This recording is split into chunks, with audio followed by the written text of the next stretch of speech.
Ang susunod naman ay ang pahayagan. Ang pahayagan ay may magkatulad na layunin sa radyo.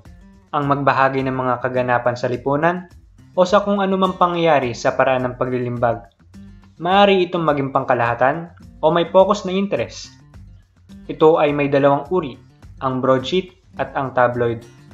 Ang broadsheet ay kabaliktaran ng tabloid sapagkat ito ay formal na pahayagan na ang ginagamit ay ang wikang Ingles. Malawak ang saklaw ng sirkulasyon nito dahil naglalaman ito ng mga kaganapan o mga pangyayari sa labas ng bansa bukod sa mga kaganapan sa loob ng bansa. Ang susunod ay ang tabloid. Karamihan sa mga tabloid na pahayagan ay nasa wikang Filipino.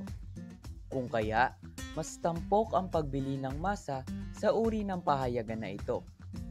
Isa pa ay mas mura at nakasulat sa wikang higit na naiintindihan.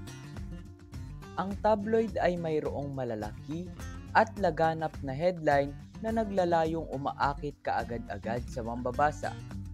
At bukod pa dito, ito ay may impormalidad, kaya ang ginagamit na antas ng wikang Filipino ay nasa informal na antas lamang.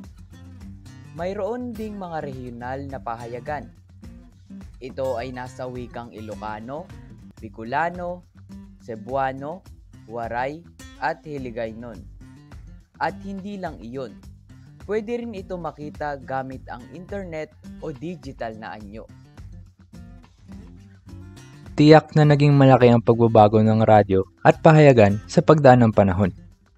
Malaki ang ugnayan ng mga kagamitang ito sa ating sitwasyong pangwika. At dito na nagtatapos ang aming presentasyon. Sana ay marami kayong natutunan sa aming talakayan. Umaasa kami na makikinabang kayo sa mga impormasyong na ibigay namin. Kaya hanggang sa muli, paalam!